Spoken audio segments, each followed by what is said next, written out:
This program is brought to you by Emory University. Thank you, Christine, Professor Vergil. Today I'm going to talk about one particular Roman poet, Publius Vergilius Maro, whom we call Vergil, and in particular, the greatest and last of his great poems, the Aeneid, which some of you may have read, others will be reading in Professor Vergil's class, but you don't need to have read it for this talk, because what I'm going to be talking about is the afterlife of the work, how it's been read and interpreted and reinterpreted over the last 2,032 years, to be precise.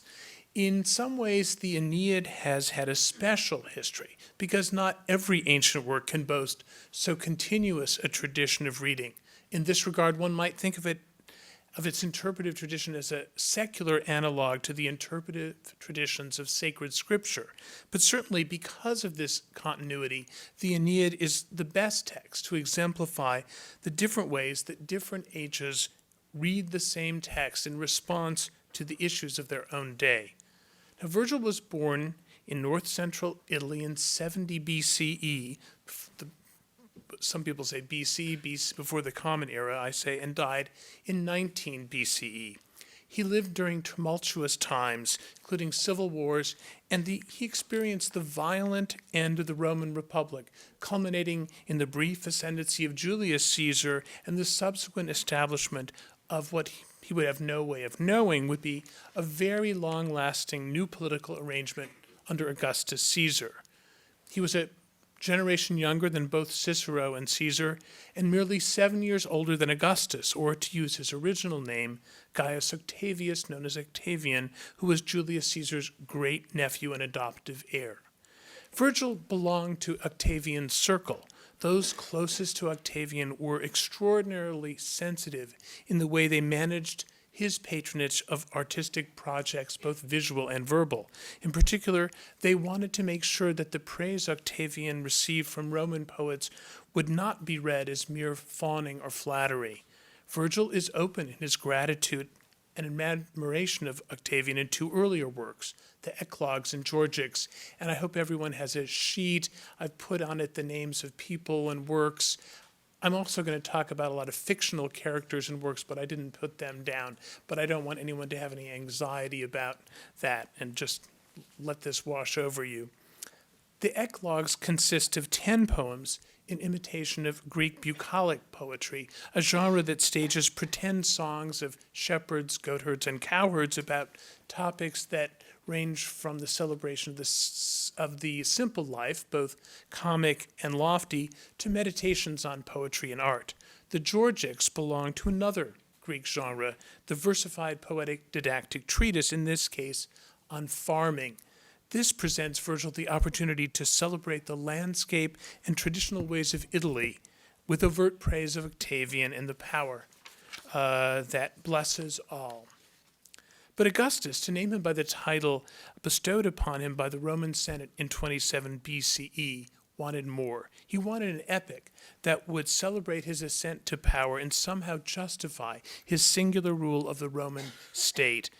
Alexander the Great is reported to have lamented that he had no Homer to celebrate his triumphs. Augustus knew that an epic account of his accomplishments by some fawning second-rate poet would not be worth the papyrus it was written on. And he trusted Vergil to devise his own means of praising him, and this was one of the wisest decisions ever made by a patron. Vergil devised the Aeneid, which does not seem to be about Augustus at all. Instead, it is set in the years following the fall of Troy and describes how Aeneas, one of King Priam's relatives, escapes the burning citadel and leads a band of Trojans ultimately to Italy, where after they make alliances with some of the locals and fight with others, the ground is prepared for the descendants of the Trojans intermarried with native Italians to found the future city of Rome. Some of those future events, including events from Vergil's and Augustus's own time, are foretold in prophecies or visions in the poem, though clearly neither Aeneas nor his fellow compatriots could have understood precisely what they meant, but the readers did. Vergil had finished work on and published the Georgics in 29 BCE, and he was at work on the Aeneid throughout the 20s. Everyone seems to have known that Vergil was working on a great epic. One of Vergil's younger near contemporaries, Propertius, referred to it when he wrote, "Stand back, ye Roman writers, stand back, O Greeks, something greater than the Iliad is a-borning." The reference to Homer's Iliad is all important, for it's impossible to appreciate Vergil's Aeneid without an intimate knowledge of Homer, perhaps the Odyssey even more than the Iliad. Certainly, like the Iliad, the Aeneid includes scenes at Troy, and it includes epic battles. But as you may know, the Iliad doesn't actually narrate the fall of Troy at all. It doesn't actually narrate the fall of Troy, nor very much, for that matter, of the 10-year siege. The Iliad begins in year 9 and ends at the point where Priam wins from Achilles' return of his son Hector's body. We only hear of Troy from Aeneas himself in a flashback that he narrates to Dido, queen of Carthage, in modern-day Tunisia on the north coast of North Africa, where he's washed up with his men after a storm. Like the Odyssey, and running contemporaneously with the Odyssey's narrative time, in the Aeneid we have the journey of someone who has left the besieged city. Odysseus, or Ulysses as we call him in the Latin tradition, was of the party of the victors. Yet he had a perilous journey home and a rough time reestablishing himself in his home, Ithaca. Aeneas, of the party of the vanquished, travels away from his first home in order to discover a new home. He too has troubles on the journey and must do battles to establish himself in that new home. Like Odysseus, he has periods of pleasant rest along the way. Odysseus dallies with Calypso and Circe, and in some other alternative narrative universe might well have stayed on with the Phaeacians and married the princess Nausicaa. Aeneas tarries with Dido until Mercury urges him to journey on.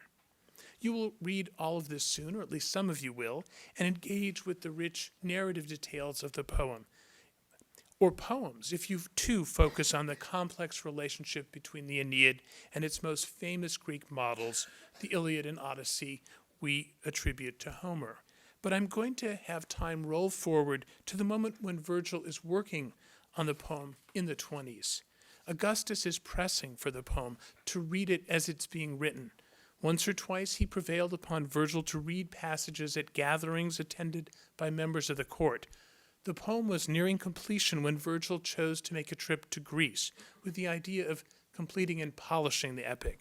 As he was sailing back to Italy, he took sick. His ship landed on the Italian peninsula at the Adriatic port Brundusium, or Brindisi as we call it today, and there he died. The ancient biographies of Vergil, which may include information derived from his own time, claim that as he neared death, realizing that he would not be able to give his poem its final corrections and edits, Vergil asked for the rolls so that he could burn them.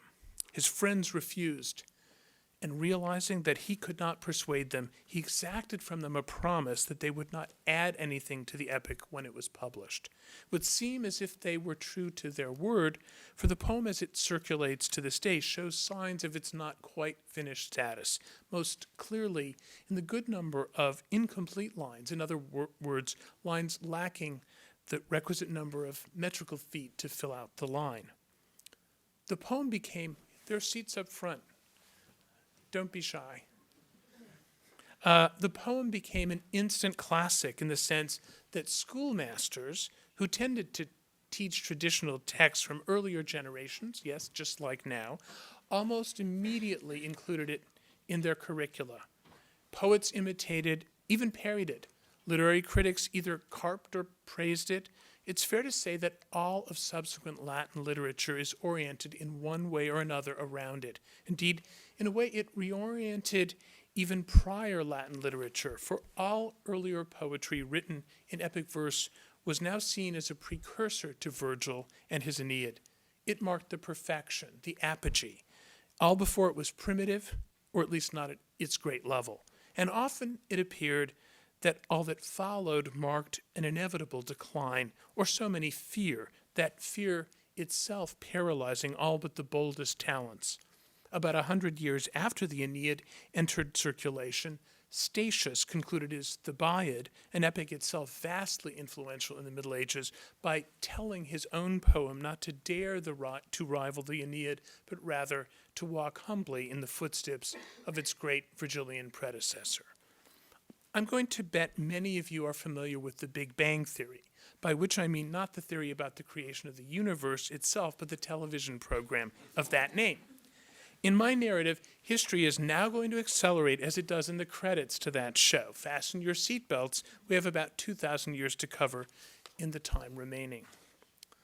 The foundation of elite education at Rome, by which I mean all the cities and territories tributary to Rome, was Latin literature. The aim was to produce an eloquent and cultured elite, for in contrast to our modern American world, only a tiny fraction of the population received that kind of education. But it was the essential provider of cultural capital, without which one could not hope to be a public actor on the civic front, even in an empire where such civic activity no longer touched the deepest foundation of government. From the vantage point of later centuries, the most profound transformation to come upon the Roman Empire was the advent of Christianity. By using the word transformation, I bracket military attacks by increasingly successful waves of barbarians, although arguably the transformation wrought by the adoption of the new faith, first by less powerful individuals, then by many more powerful individuals, including an emperor, and its subsequent promulgation as an exclusive faith across the empire, had much more far-reaching effects than the mere fact that at some point the imperial throne was occupied by, for example, a Goth. It's one of the most fascinating historical developments one can contemplate, as Gibbon noted in the 18th century, and I, for one, never tire of thinking about it. What, you may ask, does this have to do with the Aeneid? Quite a lot, as it happens. The Aeneid represented the highest product of traditional Roman culture. Mastering it and the literary traditions of Rome and Greece was the mark of culture and education. To men and women who held this tradition in esteem, the language and style of the texts on which the faith of the Christians were based was unspeakably poor, in their eyes rendering the entire enterprise well-nigh ludicrous. For those of higher culture to take such texts seriously, much less to be persuaded by them and confess Christianity as their faith, would require them to abandon all the standards they had previously held dear. Some did it, making a display, one might say, of the martyrdom of their good taste. Certainly, there was an exaltation of the low style or lack of stylistic presentation, and obviously the point was that the content mattered, not the style. Yet there were some who had adopted the new faith who sought a middle way, a way to marry the content of the Christian scriptures with epic styles in the Vergilian tradition. And so we have from the 4th century the gospel narrative in versified Vergilian language by the Spaniard Juvencus, and a versified version of Acts by Arator in the 6th century. Other poets, Cyprian, Dracontius, Sedulius, Prudentius, produced comparable hybrids, many based on texts of the Jewish scriptures, which Christians call the Old Testament. But the most radical version of this impulse is represented by the 4th century Roman matron Proba, Falconia Betitia Proba, to give her full name. A Christian, Proba created a canto of Vergil. This word canto comes from the Greek and means a patchwork quilt. What Proba did was to chop up Vergil and rearrange his verses and select half-lines to tell the story of creation according to Genesis, and then the birth, life, death, and resurrection of Jesus Christ. Let's remember that when the 4th century began, Christianity was still a prohibited religion. The Emperor Constantine converted in 312, making Christianity a legal option. By the end of the century, Christianity was not only permissible, it was mandatory.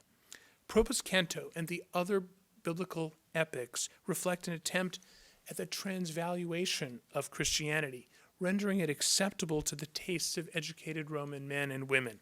Through Proba's achievement, Vergil voiced Christian scripture, and the Christian message was delivered in Vergil's own words. This was the case in another influential reading of Vergil from the same period.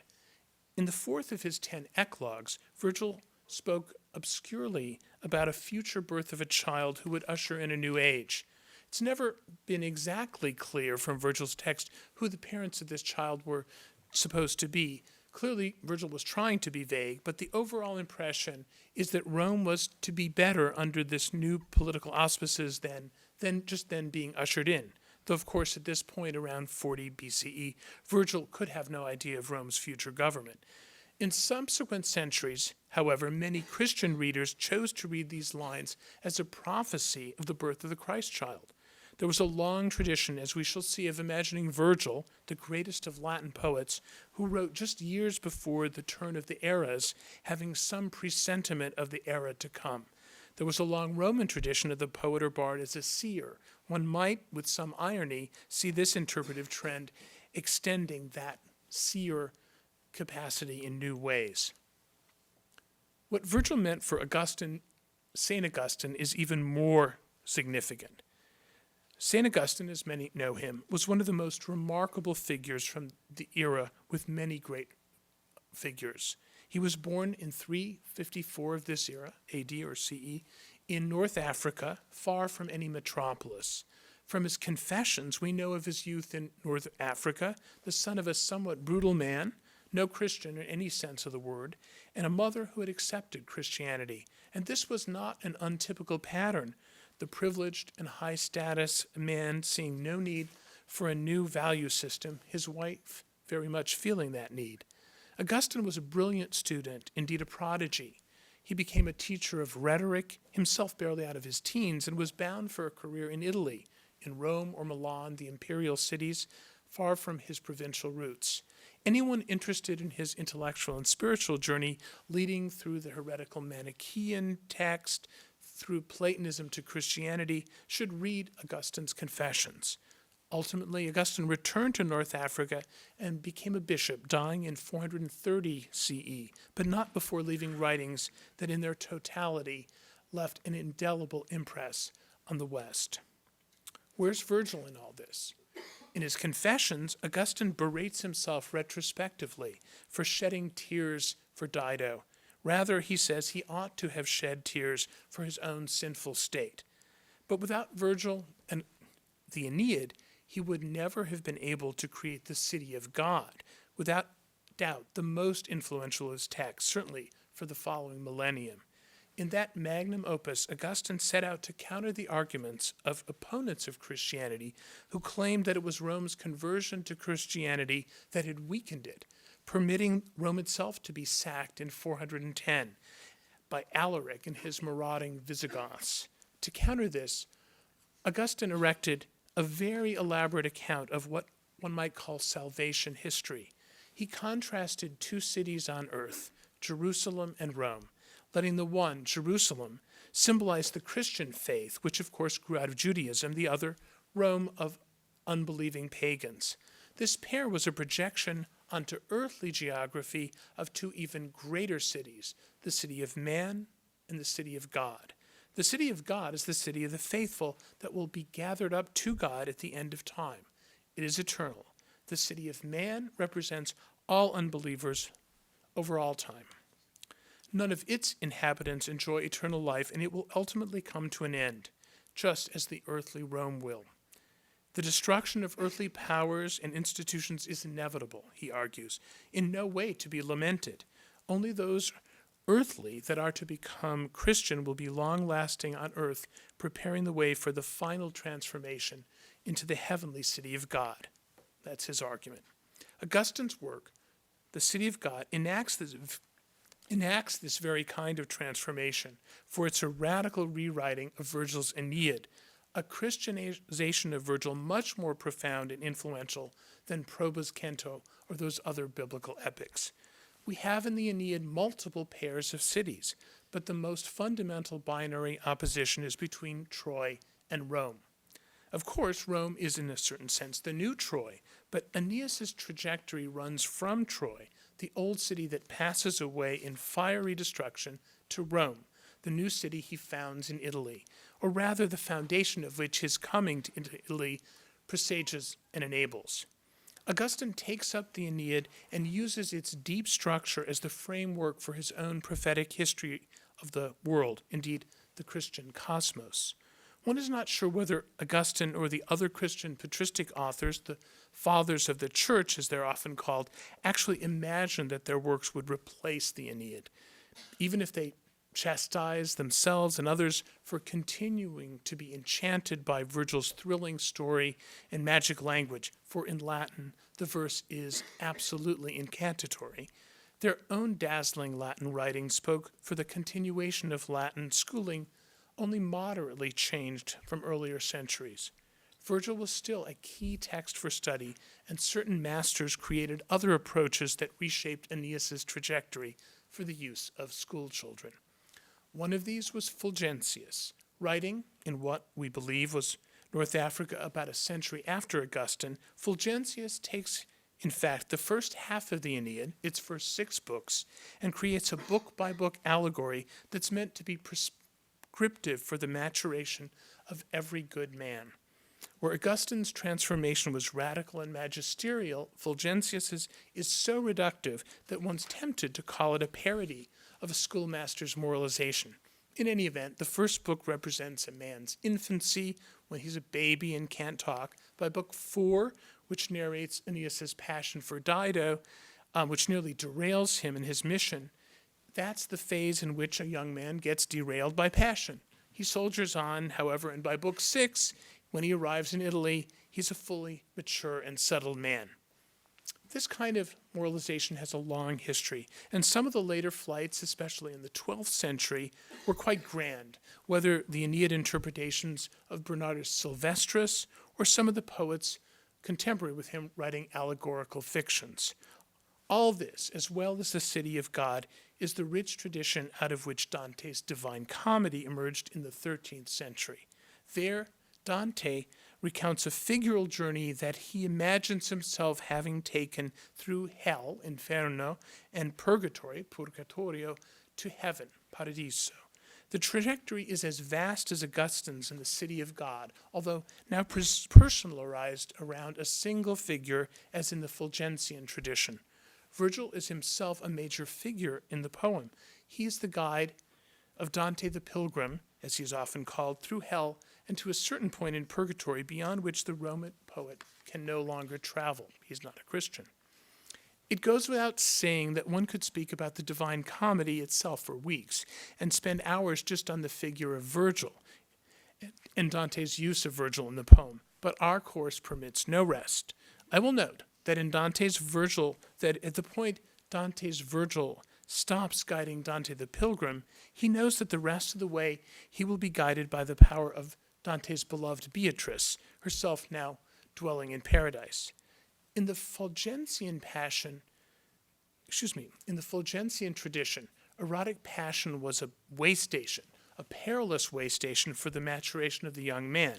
And it's worth noting that the readers here is figured as inevitably male. This was, of course, not always true. And as I head into the later sections, I want to multiply the perspectives on this text. I'm also going to leap back in what has so far been a strictly chronological narrative to pick up another important set of threads in the tapestry of Vergilian rereading. As you may know, and certainly will after you read the poem, Dido, the Queen of Carthage, is an immensely sympathetic figure. She is, in Vergil's narrative, from one perspective at least, a victim of the gods, even more than of Aeneas, who loves her but, reminded of his duty to travel on to Italy, ultimately leaves her. She, the heroic founder of Carthage, in flight from her original home city of Tyre, has been steered off her own people's course and commits suicide after Aeneas sails away. This presages, of course, Rome's ultimate victory over its maritime rival Carthage in history, the so-called Punic Wars. And I should note yet another pair of cities, Carthage and Rome. So if you read the Aeneid, as some of you I know will, I'm going to predict you'll spend a lot of time talking about Aeneas and Dido. Is he a cad for leaving her? Was she a fool for being swept off her feet or believing that he would actually marry her? In doing so, you yourselves will become a participant in a tradition that is virtually contemporaneous with the poem itself. The earliest preserved work of Ovid, a brilliant poet in the generation that came after Vergil, is a collection of imaginary letters that legendary heroines penned to the legendary men who abandoned them. This is an elaborate literary game. The letters are in verse. Along with Penelope to Ulysses and Medea to Jason, we have a letter from Dido to Aeneas. Ovid's Dido is the first of hundreds of versions of of Dido's, each revealing the perennial attraction readers had to this particular episode and a well-nigh irresistible urge to detach the relationship of these two fictional characters from the narrative in which they had their fullest existence and then to imagine them as a couple. Ovid had his own imitators. An anonymous poet, sometimes late in the imperial period, penned another imaginary verse epistle from Dido to Aeneas that was anthologized in a collection we have from an early medieval manuscript. And in the High Middle Ages, there were hosts of poems about Dido, many speaking in her own voice. For example, in the anthology known as the Carmina Burana, the songs from the Benedictine Abbey of Benedict Beuern in Bavaria. I'm thinking some of you may know the modern setting of these Carmina Burana, though not one of the Dido poems, for chorus and orchestra by the German composer Karl Orff. Countless schoolmasters had their charges read about Dido and Aeneas, both in Vergil's text and in Ovid's Heroides, as those verse letters are called. We know from commentaries that Dido was often held up as an example of foolish love. In their eyes, she was a silly goose for abandoning her widow's status and sleeping with Aeneas before they had entered into a formal marriage. I think you can tell from the way I'm phrasing this that this was a situation that was ripe for the importation of the mores and expectations of each reader's different time and place, and that's precisely my point. There was a counter-tradition, you may be glad to know, itself with multiple strands. Many working within the Vergilian framework emphasized the grandeur of Dido, making Aeneas all the more reprehensible, or reminding their readers of the despicable role the gods played in engineering the entire episode of the Trojans' stop in Carthage. Or viewers, not just readers, because some of these were stage works, from Christopher Marlowe's Dido, Queen of Carthage, in the Elizabethan period. And that reminds me, of course, Elizabeth I of England was sort of a living counter-Dido, a female ruler who did not permit herself any marital attachment, lest it distract her from her duty to lead her people. So Dido and Aeneas also have a long life on the operatic stages of Europe, from before Purcell's famous 17th century English opera Dido and Aeneas to Berlioz's 19th century extravaganza, The Trojans, Les Troyens.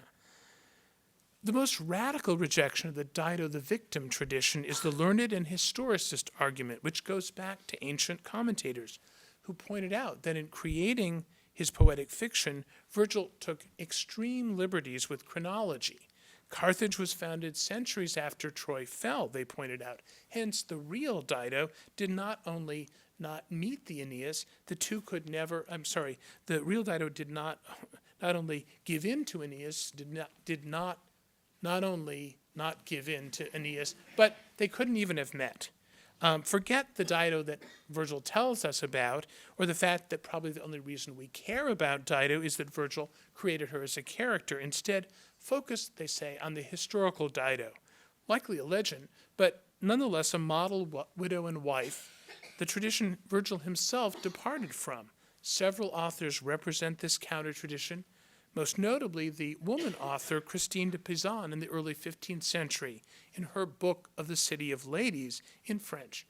The title of that book, you may have noted, plays off of Augustine's City of God. So the City of Ladies stands in implicit contradiction and opposition to the City of Men.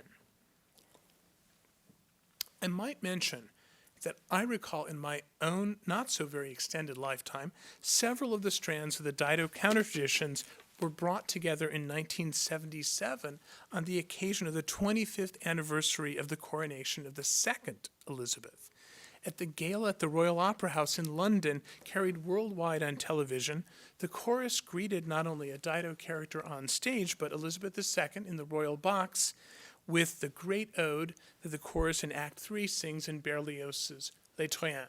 Gloire, gloire à Didon, gloire à notre reine, glory, glory to Dido, glory to our queen. Now, this Elizabeth was married, to be sure, and Philip was at her side, but she was a dutiful leader, and for that, Dido was the most apt comparison. Clearly, there's no hint of any possible negativity. Now, I might mention that Aeneas has his own erotic tradition of sorts. When Aeneas reaches Italy, though he battles for Lavinia to be his bride, so much is this marriage part and parcel of a dynastic alliance that we never see Aeneas and Lavinia together. And indeed, the promised nuptials don't even occur within the narrated span of the poem.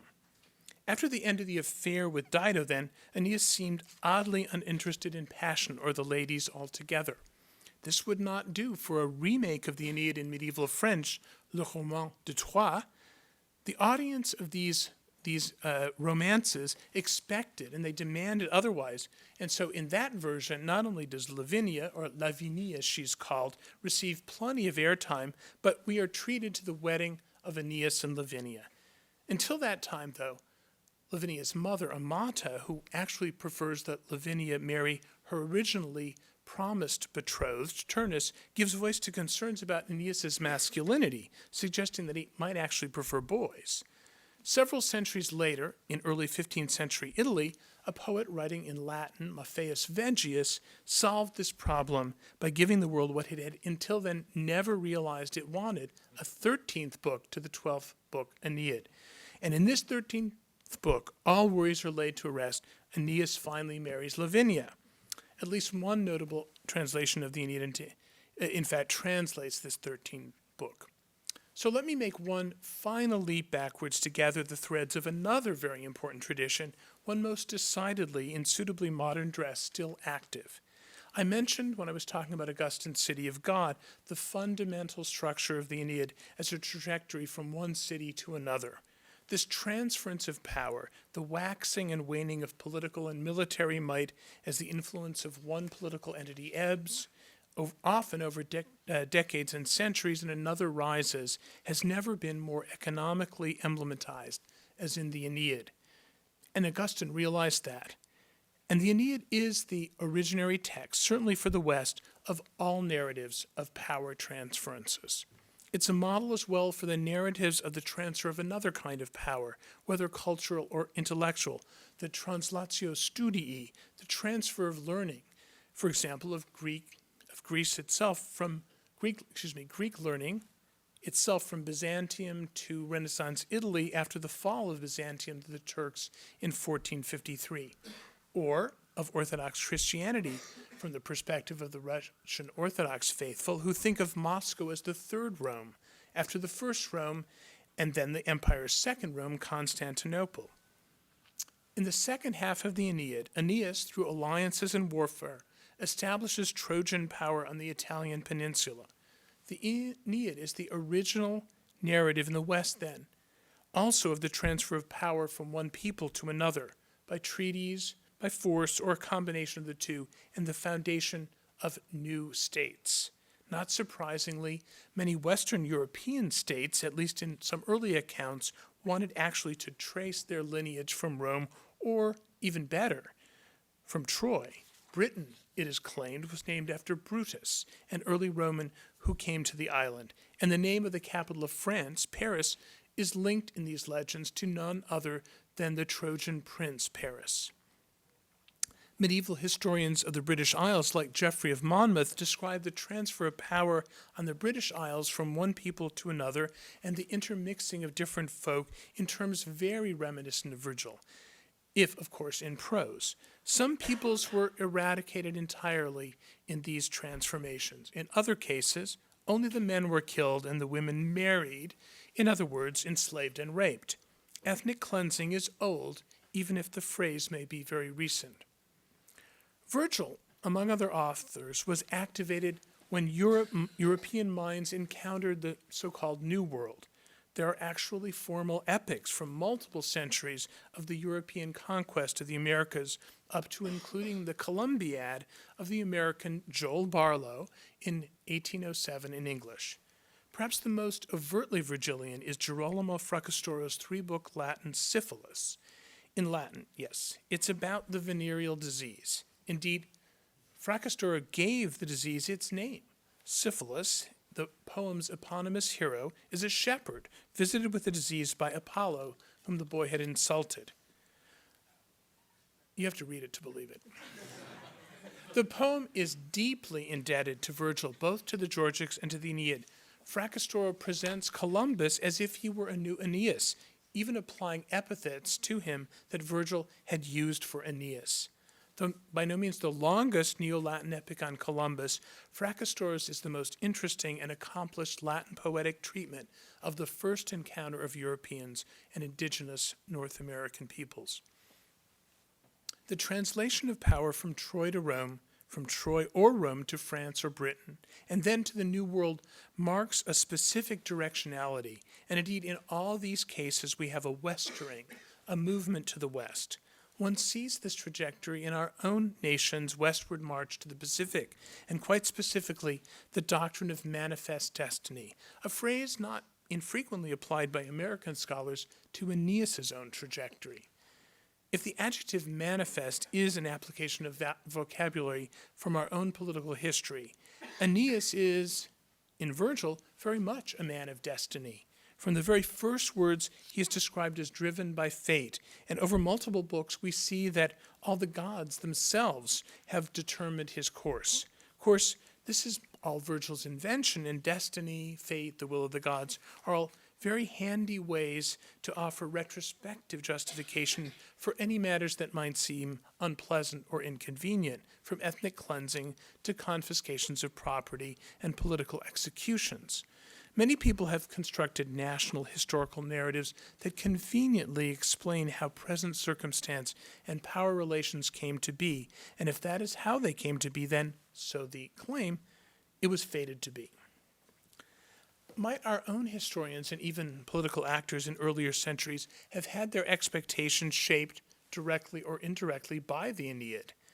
In place of the more extensive inquiry that such a question really does deserve, but for which there's no time, let me introduce an intriguing factoid. All three Latin phrases on our dollar bill have Virgilian connections. In two of these cases, the American venture is linked to the Roman divine auspices invoked by Vergil at various points in his poetry. Annuit coeptis, I don't know if when you've last read the Latin on your dollar bills, is a variant on a prayer, Annua coeptis, that Aeneas' son directs to Jupiter, whom he asks to look favorably on his endeavors. Amazingly, Novus Ordo Seclorum alludes to that very same fourth eclogue of Vergil that early Christians used to turn Vergil into a prophet of Christianity. Now, though it's only by extension, this justification by fate is applicable, so the logic of Vergil's Aeneid, to Rome's more recent history in Vergil's time. That is, Augustus's establishment as sole ruler. For all its indirection, praise of Augustus and celebration of his own triumphs are features of the poem. And it was this that troubled a significant subset of 20th century critics of the poem, particularly in the age of monstrous tyrants. I'm thinking of people like Hitler and Stalin. Scholars were uncomfortable with the idea that the father of Western poetry was actually just an apologist for a dictator. This school of criticism, the so-called Harvard pessimists, pointed to the degree of indirection and argued that Vergil did not just veil or mute his praise of Augustus out of reasons of good taste or because Augustus himself didn't want any overt flattery. Rather, this interpretation argues that Vergil himself was a secret critic of Augustus. In my eyes, this is much too crude a reading. No doubt, reflecting my own tastes, I see Vergil as offering a more complex view. Even the best political solutions involve compromises, and behind every national history or rise there are victims, some more hidden than others. Aeneas was an exile, driven from Troy to found a new home. In the mid-20th century, another exile, driven from his homeland, turned to Vergil and engaged not in nation building, but in literary fiction writing. The Austrian Hermann Broch was a novelist of modernist fiction in German. He fled Hitler's Europe and came to the United States. I actually lived on the street in New Haven, Connecticut, where he too had lived. His final work was Der Tod des Vergil, The Death of Vergil, published in 1945. In a style inspired above all by James Joyce, he imagines the last hours of Vergil's life as Vergil lay dying in Brundisium. Broch weaves his text out of threads that make up, or as I have hoped to show, the warp and weft of the trajectory that is the Vergilian tradition, of the tapestry, that is the Vergilian tradition. By the very act of writing the book that he did at this very moment, when he was experiencing the collapse of his Troy, the Troy he had known, the German-speaking world of Central Europe, in fact, maybe all of Europe, he suggests that it's Vergil, this seemingly timeless and universal author from the ancient world to the modern, that can be the saving remnant. He picks up, too, on a theme of a Vergil who lived on the verge between other eras, when the Roman era ceded to the Christian era. For some of Vergil's fevered dreams in Broch's Death of Vergil are a vision of Christianity. We don't know the next stages of the tradition of reading Vergil. That's up to you, your peers, your successors. But not only by reading Vergil, but also by delving into the long history of reading Vergil and its interpretations, you participate in a reading community that extends in both time and space. In this space, you can commune with other readers of Vergil, Dante, Augustine, Ovid, and Vergil himself. This is, I think, a wonderful thing, a priceless opportunity. It's the only space that I feel is truly worth inhabiting. Thank you.